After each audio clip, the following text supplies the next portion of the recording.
પ્લમ્બરનું કામ કેવી રીતના કરે છે કારીગરો તે ચાલો તમને બતાડું. આવી રીતના કામ કરે છે પ્લમ્બરનું, જરી કામ ને બધી જોઈ શકો છો. હેલો મિત્રો, જો આવી રીતના પ્લમ્બર કામ થઈ શકે છે, કામ કરી રહ્યા છે કારીગરો, જોઈ શકો છો. જરી એટલા માટે મારી રહ્યા છે કે પ્લાસ્ટર કરવાનું હોય ને એની પહેલાં લાઇટ ફિટિંગ કરવું પડે છે. લાઇટ ફિટિંગના વાયર માટે ભૂંગળા નાખવા પડે છે, બંબોડી. તેના માટે આવી રીતના જરી કામ કરવું પડે છે. જોઈ શકો છો કારીગર કેવું જોરદારનું કામ કરી રહ્યા છે. હા, સવારથી સાંજ લગન મહેનત કરી રહ્યા છે કારીગરો. પ્લમ્બર છે આ કારીગર છે. હા, જોઈ શકો છો. 500 રૂપિયા દાળી આપું છું. હા, કોન્ટ્રાક્ટર પણ મેં રાખેલ છે. તમારે પણ જરી કામ કરવું હોય તો સંપર્ક કરો.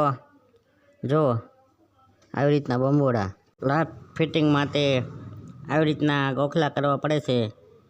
તેમાં પછી મોટા મોટા ખોખા બેહારવા પડે છે, ડબ્બા લાઇટ ફિટિંગ માટે, વાયરિંગ માટે, ચાલુ બંધ માટે, ચાપુ, બોર્ડ, લાઇટની ઇલેક્ટ્રિક બોર્ડ.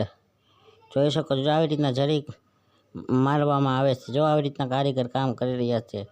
હા, આને પ્લમ્બરનું કામ કહેવાય.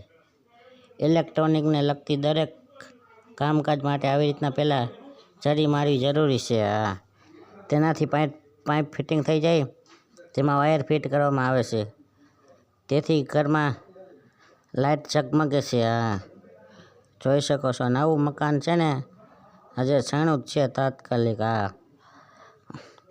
લગભગ 5-7 લાખ રૂપિયામાં તો મકાન તૈયાર થયું છે. તો એની પહેલાં આવી રીતના પ્લમ્બરનું કામ કરવું પડે, પછી પ્લાસ્ટર માથે લગાડવામાં આવે છે. એની પહેલાં આવી રીતના કામ કરાય. એટલે મિત્રો, ચેનલને સપોર્ટ કરો ફટાફટ.